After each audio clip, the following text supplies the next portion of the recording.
Hi, and welcome. My name is White Angel MC, and you're listening to Angel Talks. This is my very first episode, so I'm really excited.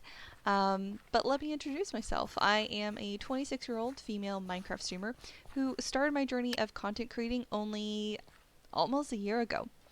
And so for today's episode, we are going to dive into how and why I became a streamer in the first place.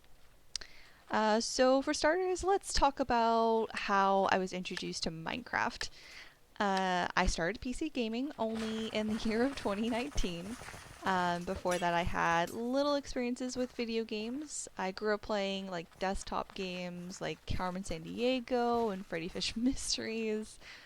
But do those really count? I mean, I don't really know. Um, But I was eventually introduced by my friend to PC games. And I was really excited because I had seen other people play video games around me my whole life.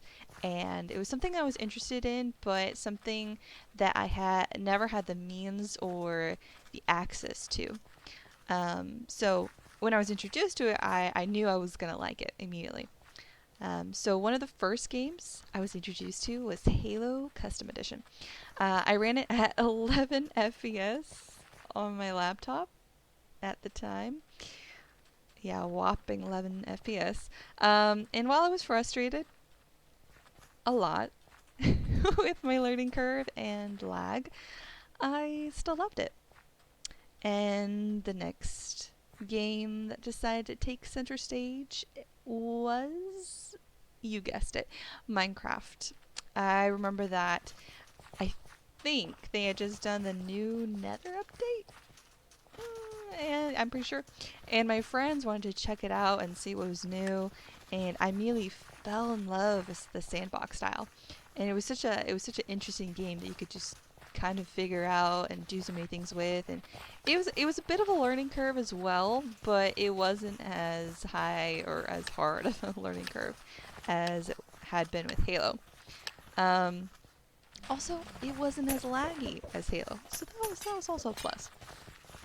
However, you kind of get tired of playing, Minecraft after a while. You tired of get playing of Halo, so I was introduced to other games, and I didn't stop, just with one game. I didn't just stop with Minecraft there. But I would check into Minecraft every once in a while, and then it was in the year of 2020 that I decided to explore Minecraft a bit more. And I tried to build some builds that I seen on the internet in creative mode, and I explored a lot more on my own. And that, my friends, is when I started looking up videos on Minecraft.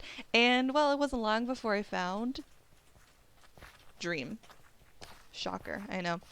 I don't remember if it was a manhunt video or a challenge video, but I remember watching a video of Dream playing with some of his friends.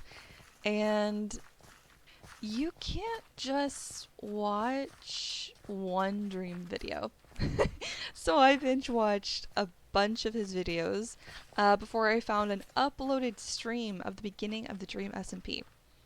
And it was really chill, and I was interested in their personalities of Georgia Not Found and Dream and Sapnap, and it was pretty funny. Um, and I decided to kind of play Minecraft while I was listening, um, which now is something that I do a lot of. I listen to other people's streams so much while playing Minecraft. It's almost a habit. But anyway, um, and as videos of Dream SMP streams were uploaded to YouTube, I'd watch and follow along with the story, and I also became, intrigued by the other YouTubers, like Technoblade or George Not Found, Sapnap, and like Bad Boy Halo, and those kinds of people. And I was introduced to like this whole new world of creating video game content.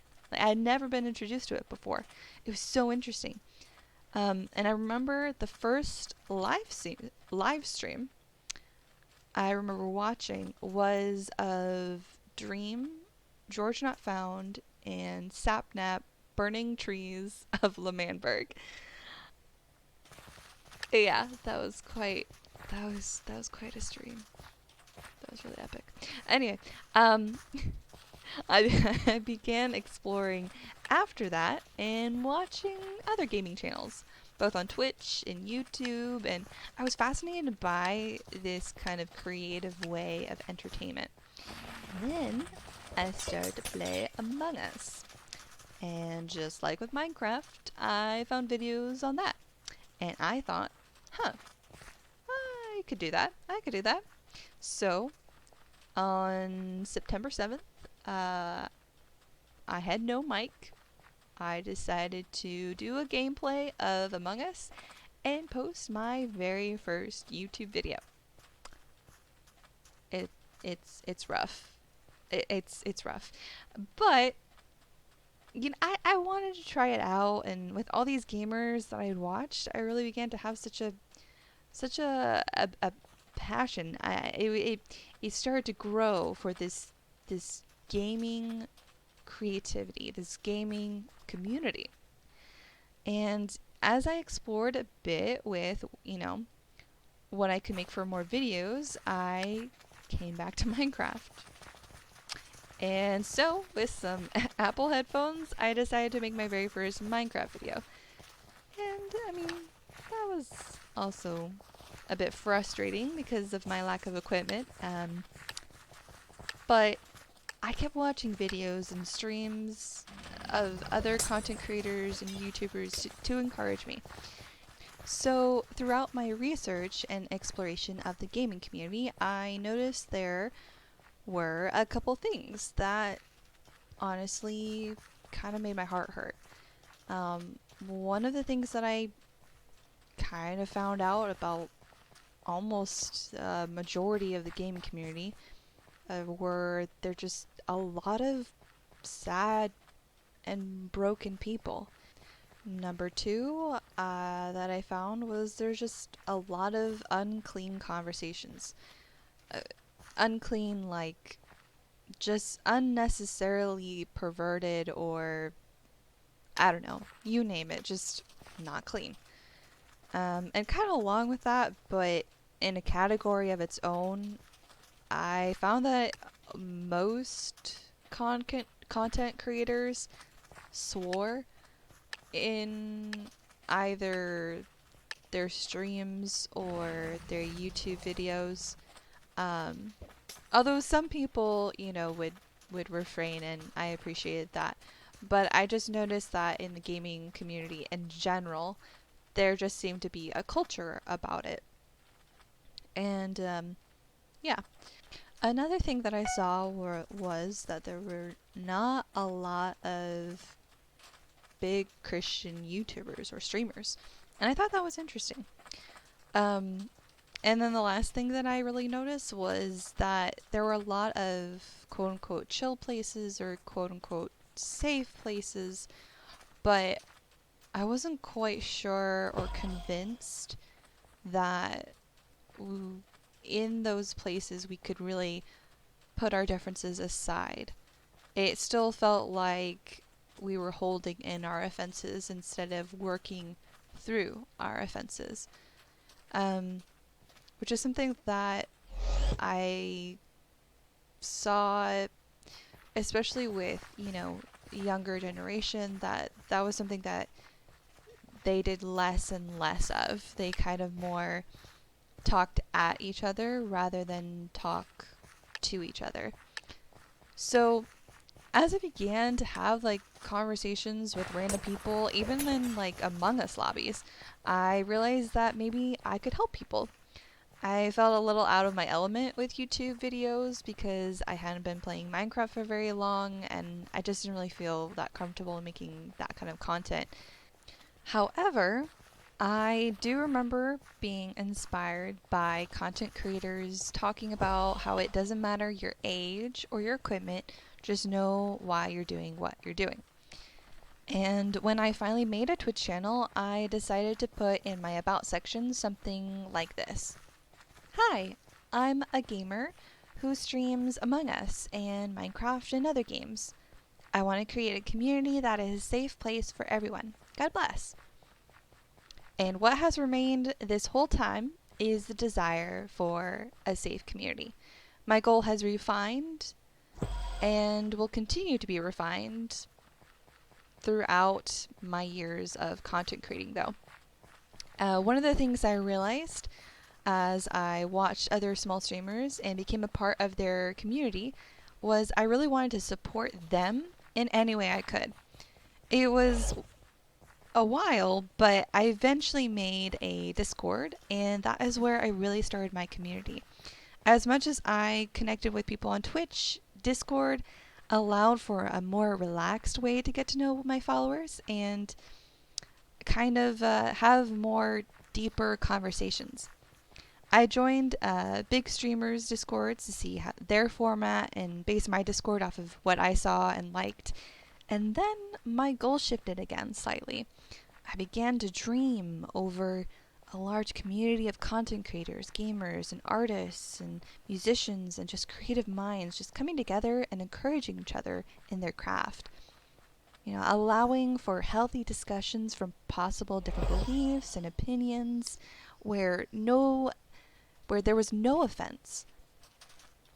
And I saw how the Dream SMP was taking gaming to a whole new level with people making more cinematic and more artistic ways of making gaming content. And I thought of how cool it would be to create an overarching artistic community where people could just meet and create healthy relationships and make something new and creative. I know I say creative quite a lot. But I really wanted and still do want my community to be bigger than my own skills and creativity. I want to be challenged by my followers and those who I follow or subscribe to. How cool would it be to create an international community of the arts? But what could I offer? I mean, again, Minecraft and gaming were not exactly my forte, though I've improved immensely with having an actual gaming PC. However, there was that first thing that I noticed about the gaming community, and that was that a lot of them were just very sad. And I saw so many kids from 13 to 22 years old who were dealing with anxiety, depression, and just a lot of difficult situations. And those were all the things that I had dealt with in my past. And I wanted to be a light, a glimmer of hope in this community of just really lonely people.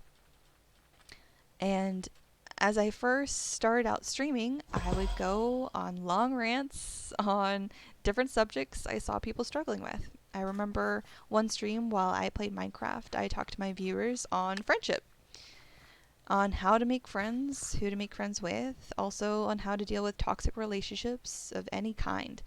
I wanted people to feel seen and to be encouraged. I even talked about my own testimony of growing up Christian, leaving Christianity, and then coming back. And my favorite part of sharing who I was and what I believe was the fact that none of my viewers left. I had set the tone that this was just who I was, and I wasn't trying to shove my own beliefs down their throats. In fact, I encouraged healthy pushback on what I said and what I believed, to listen to what my viewers had to offer and their own beliefs and their own experiences. And soon my motto became, above all else, seek truth. As long as we all are continuing our journey of seeking truth, there is room for one's perspective to be changed by new information. And with so much hate going on around us, my community grew and continued to be loving and supportive of each other despite any difference in perspectives or opinions. And so I had a reason for making content. However, streaming proved to be a challenge. It gave me compassion, though, for other streamers, and I could not have made it without my loyal followers cheering me on. I continue to watch the Dream SMP and be inspired by people like Tommy Innit, Rambo, Wilbur Soot, Carl Jacobs, etc. I also looked up how to make my channel more accessible and welcoming. I mean, the amount of research and work I put into my streams and channel probably match the hours of streaming I have done in a year. And I was encouraged by Dream when he was chatting about content creating on someone else's stream. I don't remember who. And he encouraged people to use his name in videos or to make content on him because he knew it would get views, which I thought was just smart. It inspired me to do what I do now, which is follow all my followers and share my followers with fellow streamers. It again amplifies this community that I'm trying to build of everyone encouraging everyone else and just everyone sharing and bouncing ideas off each other. And I also, had some awesome streamers raid me and share their followers with me. I will forever be grateful to these streamers, and it makes me well up inside every time I think about it. I think of how awesome my followers and fellow streamer friends are, and I had initially started streaming to help others, but I didn't realize how much I would gain from it. It has become such a joy in my life and something that I look forward to every single time I stream.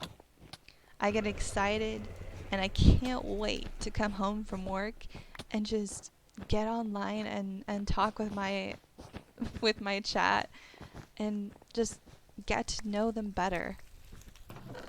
And I hope I continue to improve and to create a fun yet real place for people to relax and enjoy. But thank you. Thank you all so much for listening. I hope you all have a fantabulous day. Don't forget to subscribe. Bye!